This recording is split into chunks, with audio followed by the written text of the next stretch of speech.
Thank you for the invitation to come speak tonight.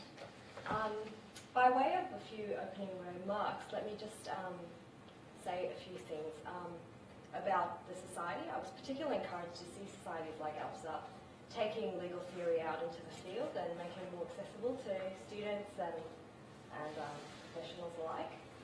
Good evening, everyone. I'm delighted to see you all tonight, even though it's a busy time of semester and a lot of people have been coming down with the cold and everything. Before I begin, I just want to tell you a little bit about this project. It is the product of research I began, if memory serves me correctly, in early 2013. At this time, I was practicing as a criminal lawyer and dabbling in a master's in constitutional law theory and jurisprudence. Caught in between this rock and hard ship, I began to ponder the significance that conscience by play in moral and legal reasoning. As you can imagine, by this time I had become quite familiar with human fallibility. So just a quick disclaimer before we continue. You might decide halfway through this presentation that I'm slightly engrossed in the details of the research, or I rely excessively on my notes. My excuse is that I'm heavily invested in the accuracy of the statements I'm making, as most of us would know who's doing a PhD. As my mother won't hesitate to point out to you, I could have had 3 children in this time, but instead I've been doing this. So I would also like to take this opportunity to thank a few people.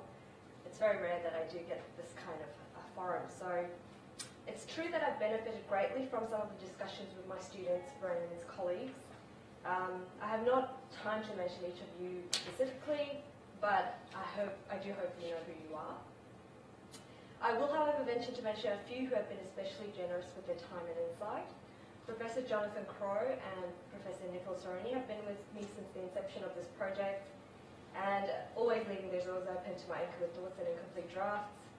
Over the past year, I've also been fortunate enough to procure the guidance of Professor David Van Drunen from the Westminster Seminary in California. I'm very grateful for all your support. So on that happy note, allow me to take you to where we all started to go, back to the 16th century.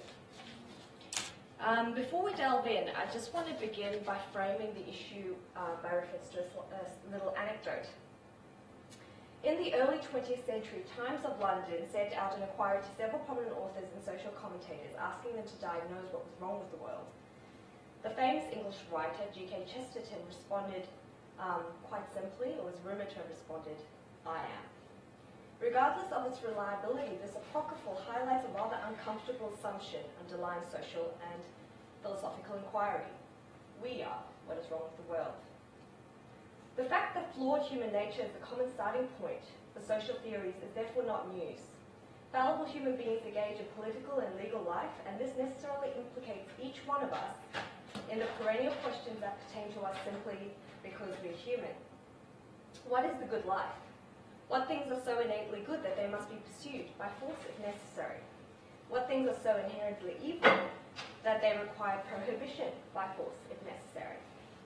Framed in these ways, we can see that law cannot help but be inextricably tied to the most fundamental questions about human nature.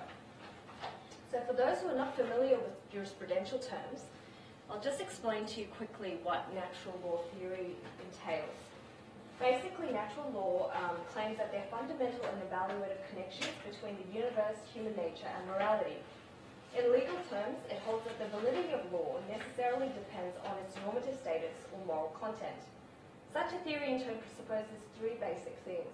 Firstly, there is an objective reality. Secondly, human beings can naturally apprehend it. And thirdly, that human beings there is something that human beings can do in response to what they know.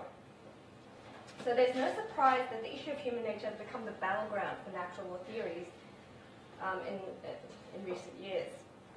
If we are fundamentally defective, how is moral reasoning even possible? How do we discern right from wrong? However, if the opposite were true, if we were innately good, why then do we make so many mistakes? Not only mistakes, why do we harbour ill will towards another?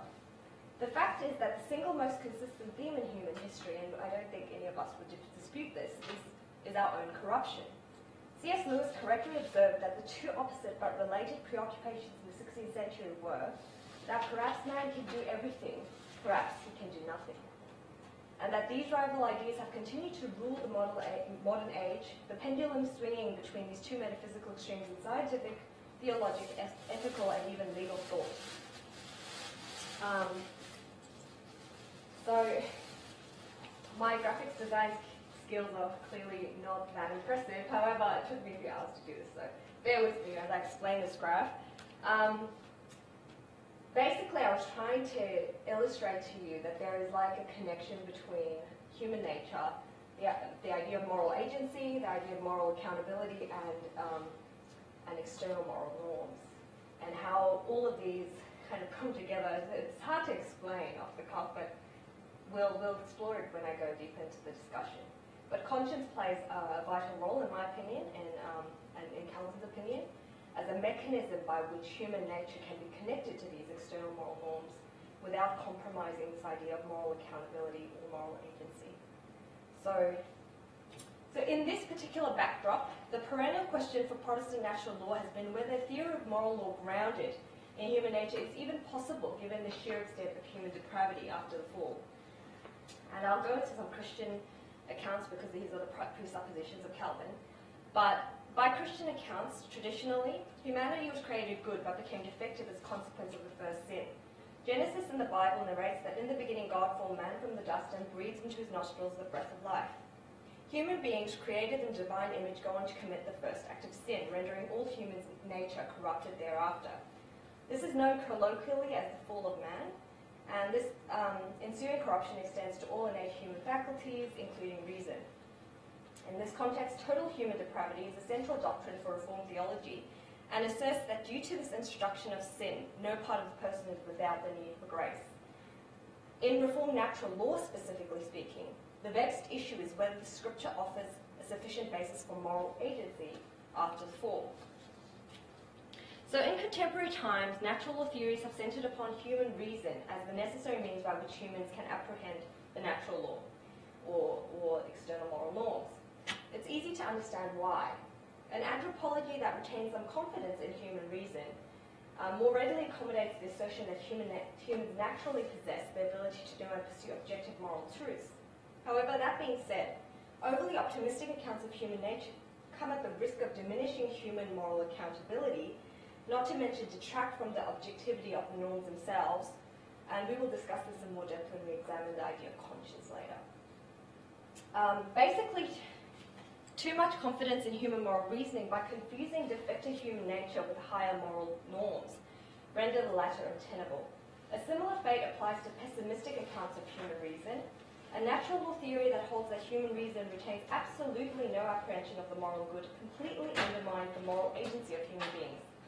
That is, too little confidence in human reason makes any attempt at natural law theory extremely unlikely to begin with. Gets a bit technical. The second or more pessimistic perspective is often attributed to the Reformed theologian John Calvin, and this is the scholar I'm looking into in depth with my PhD. He lived from 1509 to 1564 and is best known for his magnum opus, The Institutes of the Christian Religion. He does make several positive references to natural law in this body of work. More use of his natural law can be seen in his biblical commentaries. At this point, I'd like to just say a few words on the approach that has been taken in interpreting his work. Though never the explicit focus, in many of the instances, it is evident that Calvin presupposed the value and validity of natural law in civil matters. However, in recent times, Calvin's doctrine of total human depravity has been the subject of heavy caricature. This caricature may be the result of posing questions of the text that Calvin himself never intended. The question of conscience's facility to enable humans to maintain order in civil life on earth was only important to Calvin insofar as they served to answer the broader, more fundamental, in his opinion, questions that were theological. It's probably important for us to keep this in mind when we're looking at his work, in order to actually pursue a deep philosophical engagement with the ideas of conscience and natural law as he intended. So as I probably insinuated before, there are two distinct ways that Calvin's doctrine of depravity has been construed. The first construction holds that human nature is totally depraved in the sense that no part of us has been left unaffected by the fall, but our depravity is pervasive and yet not complete. This is the more nuanced perspective and one which is conducive to a natural law theory, and I will return to this point later, so please hold that thought. The second, or the more caricatured version, is radical and holds that human nature is totally depraved in the sense that no element of goodness is left whatsoever. As a consequence of this, human reason is utterly blinded. Subscribing to the second sense of the doctrine of depravity leaves no room for moral agency. At this juncture, I'll briefly canvass the second position, or the caricatured view, by reference to Swiss Reformed theologian Karl Barth, and we won't be returning to this particular perspective. Karl Barth disagreed with the very idea of the possibility of natural law, not to mention whether such a doctrine could be developed on the basis of Calvin's theology. Barth is recorded to have spent the afternoon of May 1934 drafting the Barmen Declaration, a statement of faith intended to reaffirm Reformed theology in the face of the Nazi challenge and the crisis of the German church.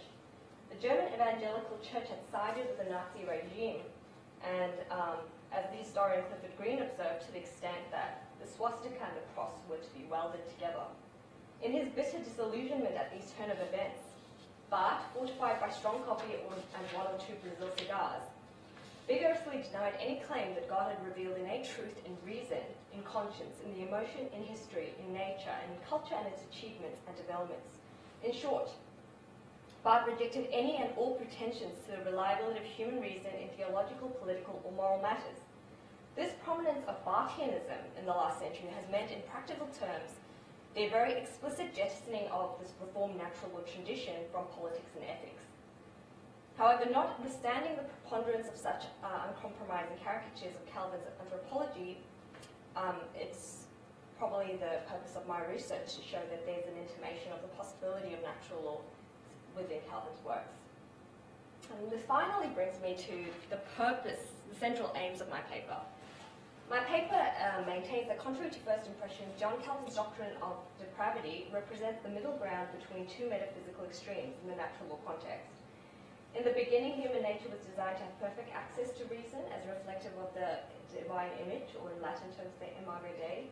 The fall diminished each and every human faculty. However, notwithstanding our defective natures, the asymmetrical connection between human nature and God conserves a metaphysical space for the imperfect contemplation of moral laws. This metaphysical space manifests universally in human beings as conscience.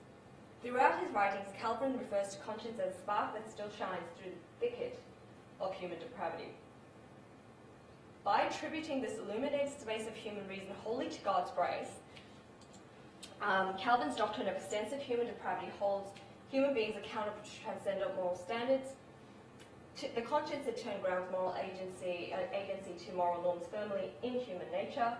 And Calvin's account of common grace and conscience thus reconcile the obvious tension that exists between human depravity and moral discernment without compromising this idea of moral accountability. My modest contribution to the existing literature, if any, is revisiting Calvin's dialectical method to show how he successfully holds these two opposed viewpoints in tension. Calvin seems to utilize a binary set of perspectives throughout his discussions on natural law. This method involves basically the oscillation between two perspectives to gain a better understanding of the core principle at hand. And I wrote on the slide that disregard for such a method in examining Calvin's text has often resulted in an oversimplistic understanding or the wrong understanding. So let's get deeper into this idea of Calvin's actual doctrine of depravity. Calvin embarks on his exposition on depravity from a polemical context by highlighting the error committed by the ancient philosophers and suggesting that the purpose of self-knowledge is the recognition of human self-worth and its excellence. In radical contrast, Calvin proposes a whole different purpose for human self-analysis. In Book 1, Chapter 4, Section 3 of the Institute, Calvin calls the individual to descend within himself that he may humble and abase himself and confess his own miserable condition. Calvin hoped that this basic kind of self-knowledge would lead to the understanding that our only proper attitude before moral laws is humility.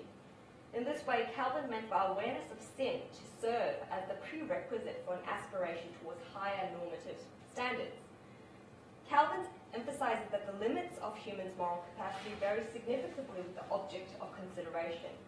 With respect to heavenly or spiritual matters, Calvin articulates an expansive understanding of sin and the epistemological consequences for human reason.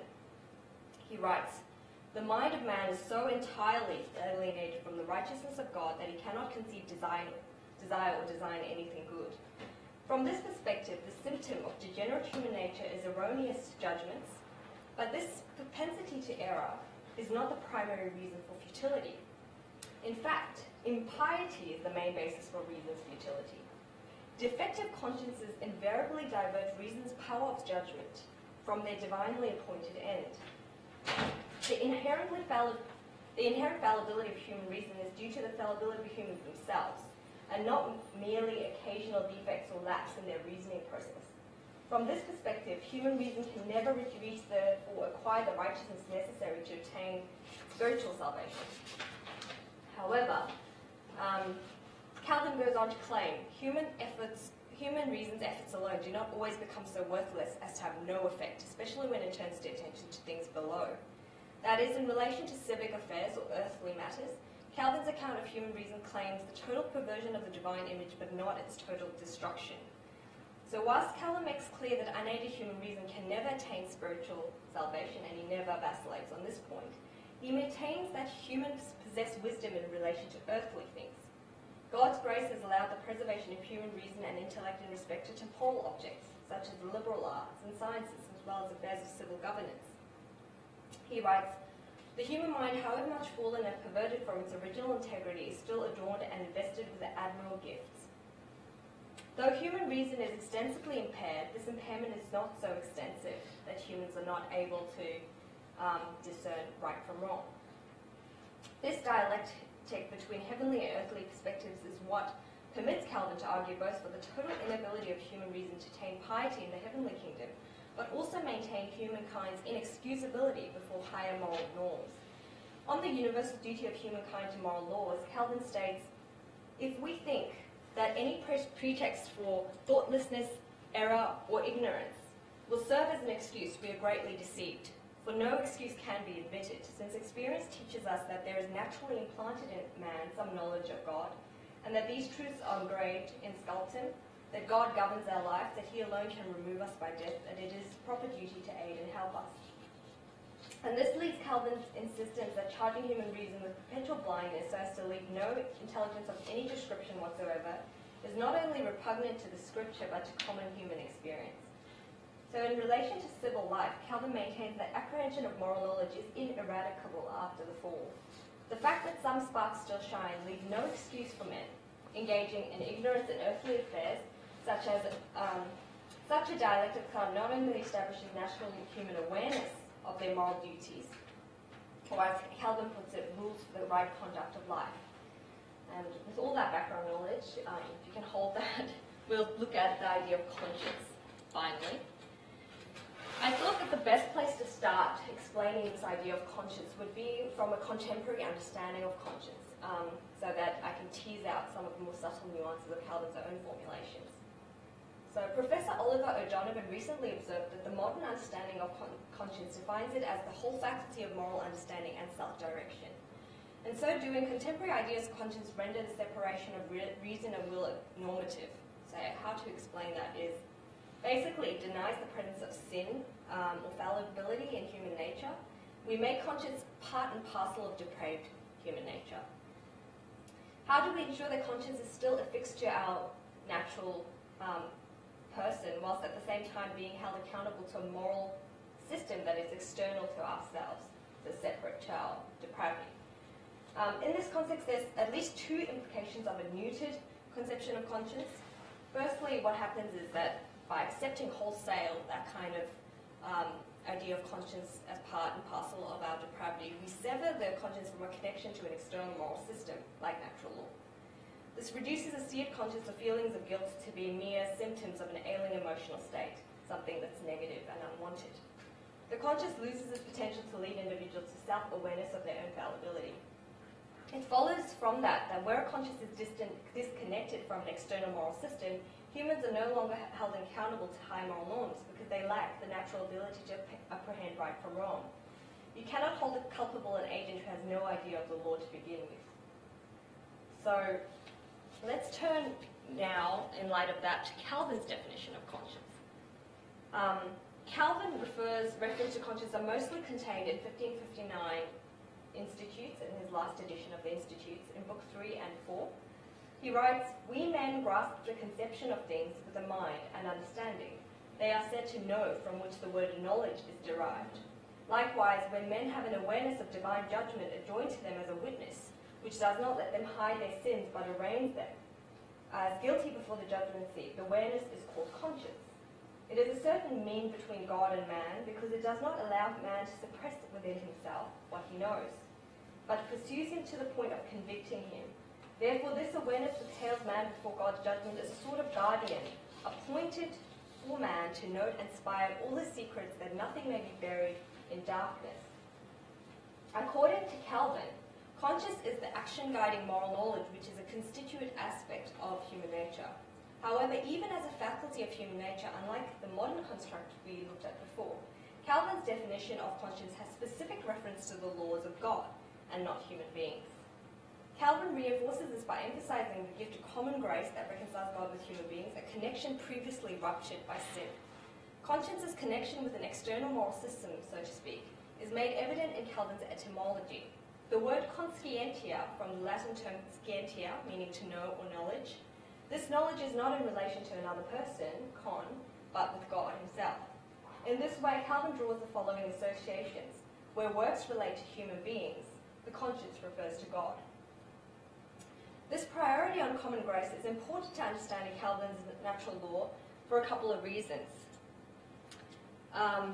Firstly, the conscience viewed an extension of God's infinite grace and kinship, notwithstanding the debilitating effects of sin, removes any excuse for moral accountability on the pretext of ignorance. The conscience represents an implanted moral compass, a darkened mirror by which humans can and ought to perceive God's existence and laws naturally. Such natural apprehension of moral law, revealed universally through laws written upon human hearts, makes inescapable moral culpability. Secondly, a conscience that is itself contingent on common grace for its operationality makes God, not only his moral precepts, the ultimate normative destination for laws. This means that the destination of natural law is no longer human flourishing or the common good in earthly matters, but extends to a higher plane of virtue. The universality of Calvin's concept of conscience is established by reference to three categories of persons: the degenerate, who remain ignorant to God's laws; the unregenerate, unbelievers who nonetheless have superior knowledge of the written law and Scripture; and the regenerate, who are redeemed by faith in Jesus with a firm belief in the gospel. Calvin makes clear that in respect of all three categories, though original sin leaves all aspects of human nature in misshapen ruins, these powers, a natural gift from God, were not completely wiped out. So all three categories have some awareness of this idea of moral law. Calvin's reference consistently supports his belief that conscience is both a faculty with various functions as well as a source of knowledge or awareness of God's judgment. According to Calvin, the definition of conscience encapsulates several meanings. Firstly, as we spoke about, substantively the laws of God inscribed on human hearts, or the natural law. Secondly, a forum or means by which humans may have a sense of divine judgment or perceive. And thirdly, as a witness to ultimately expose the sins hidden within the individual.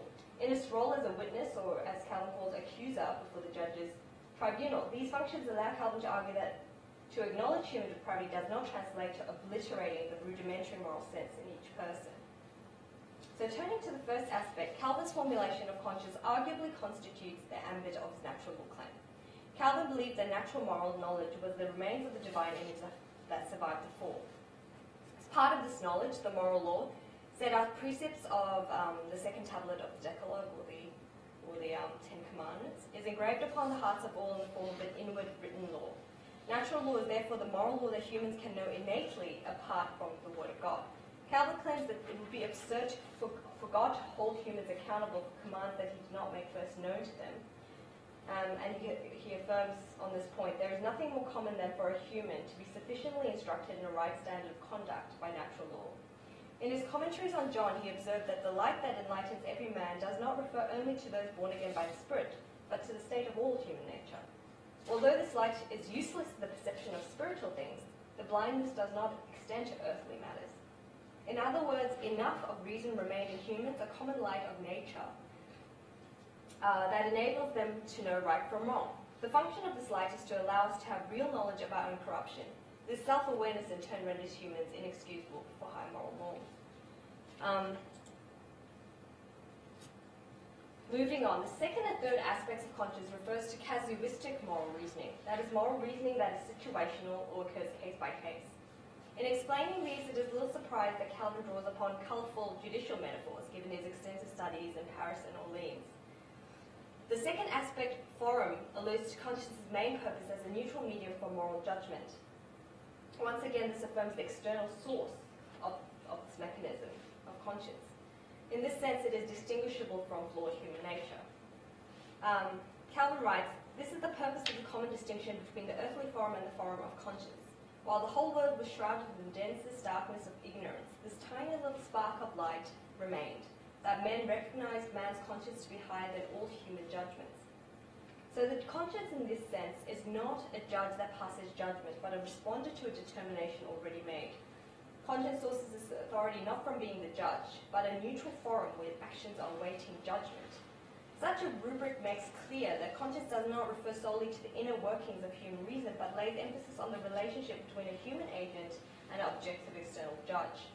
On this point, Calvin writes, "Surely the conscience which responds to God's judgment is the undoubted sign of the immortal spirit.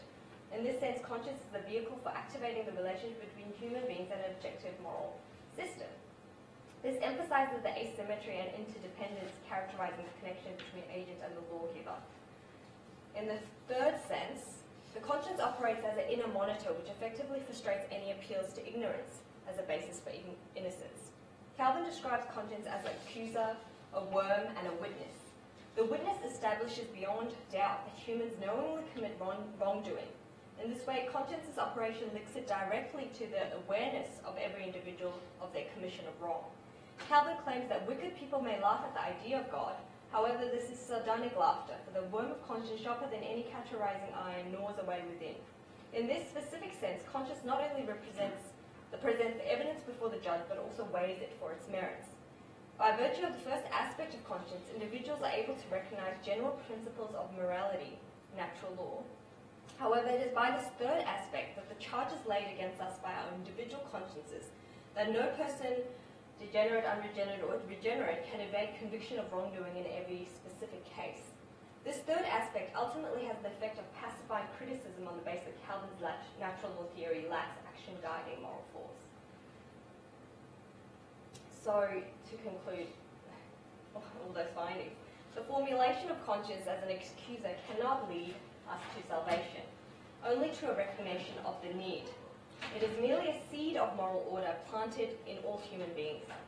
Caveated in this way, conscience oscillates between the roles of prosecutor and defense, ultimately with a view to agitating the human agent towards self-examination.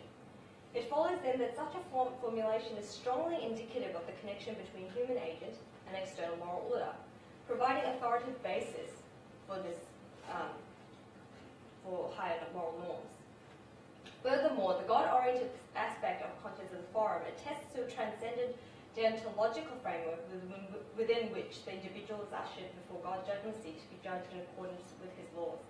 In this way, conscience is the middle ground precisely because by common grace it enables depraved human nature to reach beyond itself and illuminates our minds to the knowledge of moral laws. Calvin holds that through conscience, persons are convicted of their inherent depravity, compelling them towards these high normative standards. So by maintaining that conscience is a spark that still shines in darkness, Calvin succeeds in holding these two seeming opposites, the seed of knowledge and total ignorance, in tension within his natural law theory. Thank you for your attention. I know it was